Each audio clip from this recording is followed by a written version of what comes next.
The pace of Roman conquests accelerated significantly at the end of the 3rd century BC, and as it moved toward the eastern Mediterranean, a clash with the Greek world became inevitable. The Republic was forced to fight in Greece and Asia Minor for more than a century, its most notable conflict being against the Seleucid Empire. This war, known as the Syrian War, ended with the classical Battle of Magnesia. Rome was founded in 753 BC in the Apennine Peninsula and was initially ruled by kings. It became a republic in 509 BC. Its initial expansion was slow, but by the 3rd century BC, most of the peninsula had fallen under its control. By the middle of the century, the Republic faced its first major challenge in 2 bloody wars against Carthage. Despite initial setbacks, Rome won both conflicts, later known as the Punic Wars, and became the dominant power in the central and western Mediterranean. Since the Macedonian kingdom had allied itself with Carthage, Rome now had a pretext for interfering in Greek affairs. However, another empire was emerging in the east. One of Alexander's heirs succeeded in establishing an empire named after him, the Seleucid Empire. The Seleucid kingdom stretched from India to Anatolia and the Levant. In 203 BC, the new Seleucid ruler, Antiochus III, entered into an alliance with Philip V of Macedon. However, instead of aiding him against the Romans during the Second Macedonian War, he focused on conquering Ptolemaic territories in Syria and Asia Minor. After the defeat of Philip V, Rome declared a new policy of freedom for the Greeks and withdrew its forces, considering the eastern flank of its empire secure. However, this left a power vacuum that Antiochus decided to exploit. At the same time, Rome's most bitter enemy, the Carthaginian general Hannibal, joined the Seleucid court and pushed Antiochus into war. The Aetolian League, allied with the Romans in the Macedonian War, was concerned about the growing Latin influence in Greece and was close to allying with the Seleucids. The Romans exploited this tension as a pretext to deploy legions into Greece. This led to the suppression of the anti-Roman Sparta in 195 BC. Antiochus continued to terrorize the Greek city-states, and in 192 BC, the Aetolian League invited the Seleucid leader to Greece as a liberator. Antiochus crossed the Dardanelles and through Thessaly to besiege Larissa. The Romans were aware of his movements and used all their influence to prevent Macedonia and the Achaean League from joining the Seleucids. Their legions, stationed in Greece under the command of Appius Claudius, advanced toward Thessaly. Unaware of the weakness of the Roman forces in the region, when a small Roman force approached Larissa, Antiochus panicked and retreated with his army to the island of Euboea, where his troops spent the winter. This proved to be a fatal mistake, as the Romans took advantage of the pause to move over 20,000 troops from Brundusium to Apollonia in the spring of 191 BC. Most of the Seleucid army was still in Asia, so Antiochus's position was precarious. He commanded just over 10,000 troops against the 30,000 to 40,000 Romans. Instead of using his naval dominance in the Aegean Sea and retreating to Asia, he decided to defend against the Roman legions at the legendary Thermopylae and await reinforcements. Thermopylae was a long, narrow pass, bordered by the sea on one side and marshland on the other. Antiochus was aware of 2 mountain passes that the Persians had used to besiege the Spartans centuries earlier, and he deployed forces from his Aetolian allies to block them.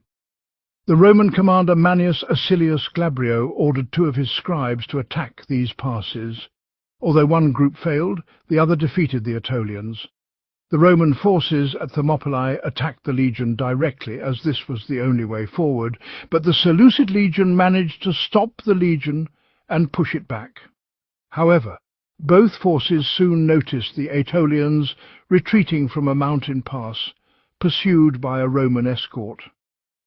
This caused the Seleucid legion to retreat in panic, but the Roman forces crushed it, and almost all of Antiochus's forces were killed or captured.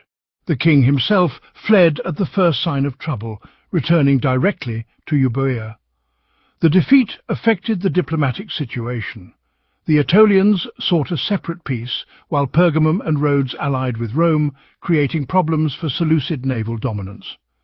This proved crucial, as the subsequent naval losses they suffered at the Battle of the Eurymedon and the capture of Myonisos by the allied Roman Rhodesian fleet deprived them of the ability to attack Greece or Italy. The Romans exploited their superiority, and their army, led by Lucius Cornelius Scipio, crossed Macedonia and Thrace into Asia Minor in 190 BC. Antiochus attempted to negotiate, but the Roman demands were so complex that he had no choice but to fight. The king slowly retreated southeast and encamped at Magnesia, near present-day Manisa in Turkey.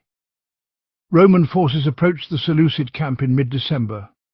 Roman historians claim that Antiochus had over 70,000 troops, including 12,000 cavalry and 54 elephants.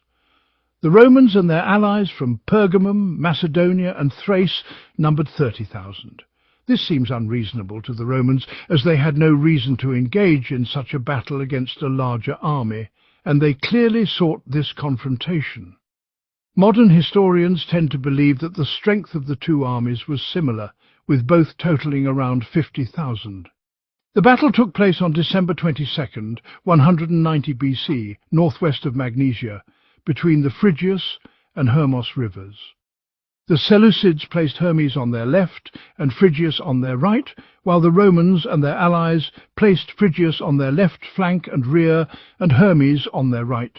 The Roman centre and left wings consisted of infantry, with some cavalry squadrons on the extreme left flank. The infantry, mostly Romans and their Italian allies, consisted of traditional triadic formations, with the younger Hastati in front, the more experienced Amoreps in the second line, and the veteran triads of the Persians in the rear. The right flank was supported by Rome's Hellenic allies, consisting of Greek cavalry in human armour and heavy cavalry. The Romans also had 16 elephants from North Africa, but their commanders decided not to use them because they were smaller and less aggressive than Antiochus's Indian elephants. The Seleucid centre was built around 10 units of the traditional Macedonian phalanx and 2 more units from the Galatian allies, with elephants between each group. Each wing of Antiochus's army had 4,000 heavy cavalry, including cataphract cavalry, with 16 elephants behind each group. Antiochus also had a group of chariots in front of his left flank and groups of rocket infantry on both flanks. The battle began with the Seleucid chariots attacking the Roman right flank. This attack was met with a hail of slingshots, arrows and bullets from the rocket units, forcing the chariots to retreat in panic. This panic spread throughout Antiochus's left flank.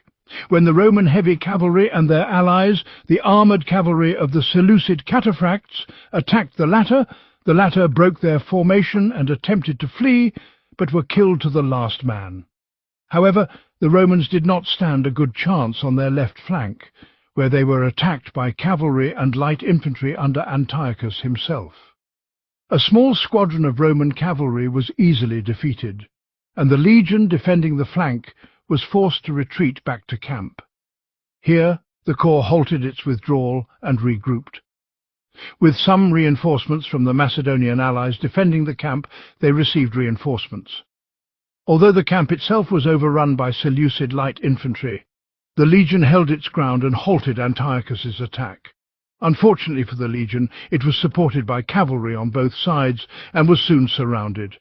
Antiochus's attack on the Roman camp proved to be a mistake, as he was unable to protect his centre from encirclement. Although the legionaries were disciplined and attempted to retreat back to the camp, they were soon overwhelmed by infantry, cavalry and missile units. The king's attempt to reinforce his centre came too late, as the Romans were already attacking the Seleucid camp, and he fled to Sardis. The Seleucids lost most of their army, while Roman losses were minimal. Antiochus was forced to sue for peace.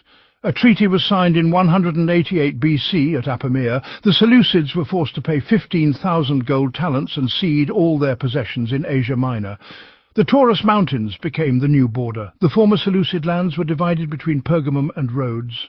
Antiochus and his descendants were forbidden to wage war in Europe or the Aegean Sea, and their navy was limited to 10 large ships.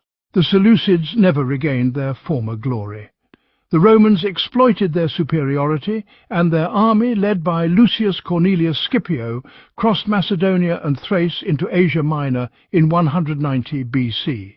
Antiochus attempted to negotiate, but the Roman demands were so complex that he had no choice but to fight. The king slowly retreated southeast and encamped at Magnesia, near present-day Manisa in Turkey. The Seleucids lost most of their army, while Roman losses were minimal.